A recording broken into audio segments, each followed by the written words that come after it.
বাউল বিশ্ব চ্যানেলের পক্ষ থেকে আপনাদের জানাই সুস্বাগতম।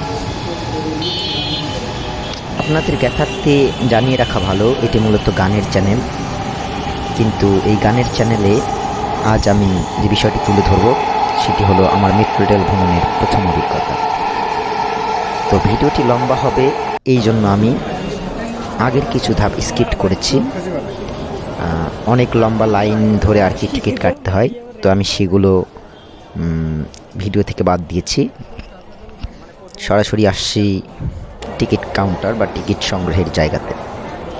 তো এখান থেকে আমরা টিকিট সংগ্রহ করলাম।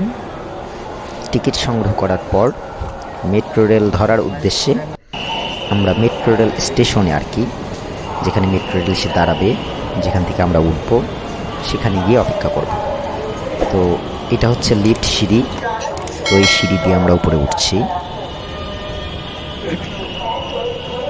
দেখা যাক, উপরে উঠে আমাদের কিছুক্ষণ আরও দেরি করতে হবে, মেট্রো রেল আসার জন্য অপেক্ষা করতে হবে। আমরা সবাই উপরে উঠছি। তো এই ভিডিওতে আমি সহ আরও 5-6 জন আমার সফরসঙ্গী ছিলেন। তো সবাইকে নিয়ে আমরা উঠলাম উপরে।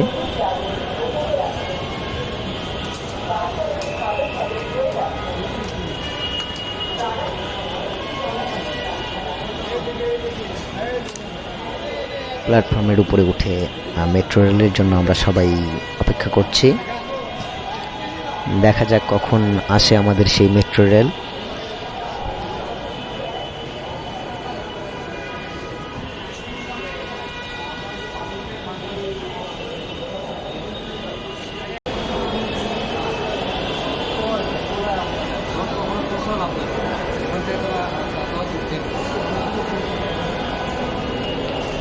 আমরা এখন আছি কাউরন বাজার স্টেশনে।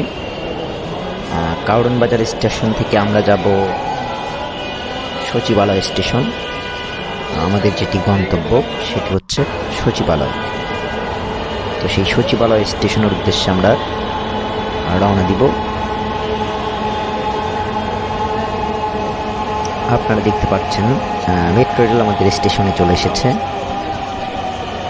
আমরা আছি মেট্রো রেল দাঁড়ানোর অপেক্ষায়।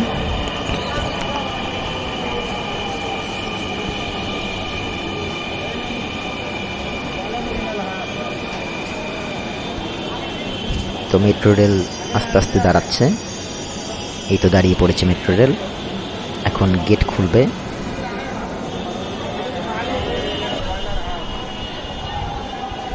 হ্যাঁ, সুন্দর করে মেট্রো রেলের গেটটি খুলে দিল এবং ভেতরে যে লোকজনগুলো ছিল যারা কারণ বাজার স্টেশনে নামবে তারা নামছে। আমরা তাদের সুন্দর করে সাইড দিলাম। এখন আমরাও মেট্রো রেলের ভিতরে প্রবেশ করছি।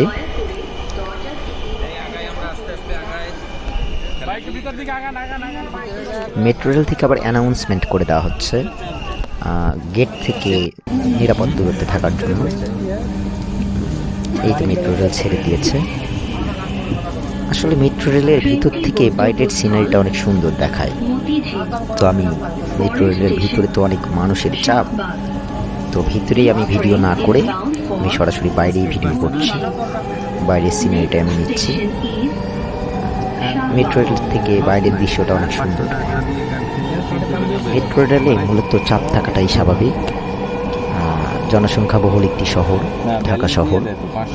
এখানে বিভিন্ন জেলার মানুষ তাদের অর্থ উপার্জন, জীবিকা নির্বাহ এবং বিভিন্ন কাজকর্মের জন্য ঢাকা শহরের দিকে পাড়ি জমায় এবং তারা দ্রুত চলাচল এবং যাতায়াত ব্যবস্থার জন্য মেট্রো রেলটাকে বেছে নেয়। কেননা অন্যান্য যানবাহনে অনেক সময় ট্রাফিক জ্যামে আটকে থাকতে হয়, সেই তুলনায় মেট্রো রেলে অতটা সময় আর কি ব্যয় হয় না। এই জন্য সবাই মেট্রো রেলের জন্য স্বস্তিতে আর কি যাতায়াতটা করতে পারে। তাই মেট্রো রেলের ভিতরে অনেক মানুষ, চাপটা একটু বেশি। এই জন্য আমি একরকম ভিতরে একটু ঘুরে ঘুরে যে ভিডিও নিব এমনটা ভিডিও নিতে পারছিলাম না। তাই আমি বাইরের সিনারিটাই সবসময় তুলে ধরার চেষ্টা করছিলাম। দেখতে দেখতে শাহবাগ স্টেশনে চলে এসেছি। এটা শাহবাগ স্টেশনের প্ল্যাটফর্ম।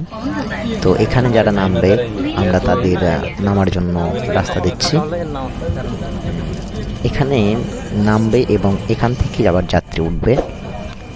যারা সচিবালয় বা ঢাকা বিশ্ববিদ্যালয় কিংবা তার পরের স্টেশনগুলোতে যাবেন তারা আবার এখান থেকে উঠবেন। তো আমরা তাদের জন্য সুন্দর করে রাস্তা দিচ্ছি, তারা যেন সুন্দরভাবে নামতে পারে। শাহবাগ স্টেশন থেকে আবার ট্রেনটি ছেড়ে দিয়েছে, ট্রেনটি আবার ছুটে চলেছে। এরপরে আসবে হচ্ছে ঢাকা বিশ্ববিদ্যালয় স্টেশন। তো খুব একটা বেশি সময় লাগছে না, দ্রুত এই স্টেশনগুলো চলে এসছে। এই যে ঢাকা বিশ্ববিদ্যালয় স্টেশন চলে আসছে। আমরা এর পরের স্টেশন নেমে পড়ব। এটা হচ্ছে ঢাকা বিশ্ববিদ্যালয় স্টেশন। আমি ভিডিও লম্বা হবে বলে অনেক স্কিপ করে দিয়েছি। আমি মূলত এমন ভিডিও করি না, কিন্তু ঢাকায় এসে মেট্রো রেলে ভ্রমণের অভিজ্ঞতা এটা শেয়ার করার জন্য মূলত এই ভিডিওটি করা। তো আমি আপনাদের বলবো, এমন ভিডিও যদি ভালো লাগে তো অবশ্যই আমার চ্যানেলটি সাবস্ক্রাইব করবেন এবং ভিডিওতে লাইক এবং কমেন্ট শেয়ার করে দেবেন। যদি আপনাদের এমন ভিডিওগুলো ভালো লাগে তাহলে আমি চেষ্টা করব এমন ভিডিওগুলো আরও তুলে ধরার, এমন ভিডিওগুলো করার। আসলে এখন বাইরের সিনারিটা আরও সুন্দর লাগছে।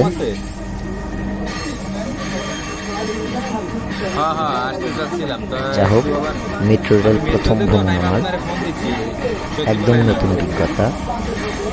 এর আগে কখনো মেট্রো রেলে ওঠা হয়নি, এটাই প্রথম। তো প্রথম অভিজ্ঞতাতে ভালোই লাগছে, সময়টাও ভালো কাটছে। যাদের সঙ্গে এসেছি, আমার সাথে যারা ছিল সবাই ভালো মনের মানুষ, আন্তরিক মানুষ। তো আপনারা যারা দেখছেন আশা করব অবশ্যই ভিডিওটি শেয়ার দিবেন, ফলো করবেন এবং চ্যানেলটি সাবস্ক্রাইব করে দেবেন। নতুন নতুন ভিডিও পেতে বেল বাটন আইকন এটি অন করে রাখবেন, যেন আমি নতুন নতুন ভিডিও আপলোড করার সাথে সাথেই ভিডিওগুলো আপনাদের কাছে যেতে পারে। তো আমরা আমাদের স্টেশনে চলে এসেছি, আর অল্প কিছু সময় আপনাদের সাথে থাকবো। দেখতে দেখতে আমরা চলে আসলাম আমাদের গন্তব্য বাংলাদেশ সচিবালয় স্টেশন। তো এখানে আমরা নেমে পড়ব। দেখা যাক, স্টেশন চলে এসেছে, ট্রেনটি থামার অপেক্ষা।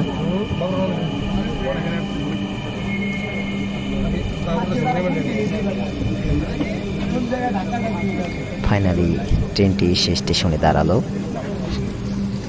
আমরা এখন নামার জন্য প্রস্তুতি নিচ্ছি সবাই। এই তো গেটটা খুলে গেল, আমরা এখন বাইরে চলে আসলাম বাংলাদেশ সচিবালয় স্টেশন। তো স্টেশনে দাঁড়িয়ে আমি এই পাশটায় ভিডিও করছি, ঘুরে ঘুরে ছবিগুলো নিচ্ছি। তো আমার সাথে যারা ছিল সবাই নিচের দিকে নামার জন্য আর কি অগ্রসর হচ্ছে। অনেক লোকজন, স্টেশনে অনেক চাপ, সবাই নামছে। এদিকে মেট্রো রেল ছেড়ে দিয়েছে, মেট্রো রেল চলে যাচ্ছে। এবার ফাইনালি মেট্রো রেলকে বিদায় জানালাম। মেট্রো রেলকে বিদায় জানিয়ে আমি নিচের দিকে যাওয়ার জন্য প্রস্তুতি নিচ্ছি। মেট্রো রেলের প্ল্যাটফর্ম থেকে আমাদের নিচতলায় যেতে হবে। তো নিচতলায় যাওয়ার জন্য আমরা চলন্ত সিঁড়ির সামনে দাঁড়ালাম। চলন্ত সিঁড়ি দিয়ে আবার নিচে নামতে হবে।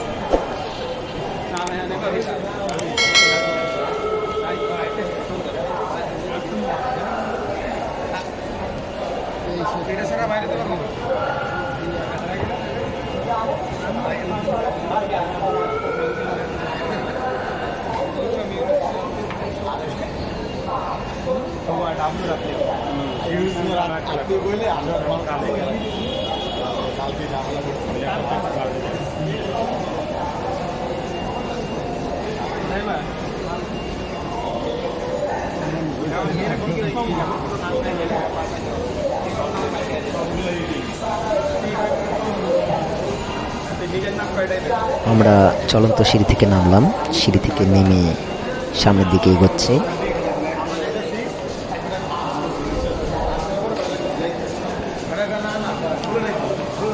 প্ল্যাটফর্মে অনেক মানুষ দেখা যাচ্ছে, সামনে আবার লাইন ধরছে। মূলত এটা কিসের লাইন সেটাই বুঝতে পারছি না। সবাই আস্তে আস্তে এগোচ্ছে সামনের দিকে। মাঝখানে আমি এক ভাইয়ের সঙ্গে কথা বলে জানতে পারলাম এটা হচ্ছে আমরা মেট্রো রেলে ওঠার জন্য যে টিকিটটা কেটেছিলাম সেই টিকিটটা এখানে জমা দিতে হবে। মেট্রো রেল কর্তৃপক্ষ এই টিকিটটা আবার সংগ্রহ করছে।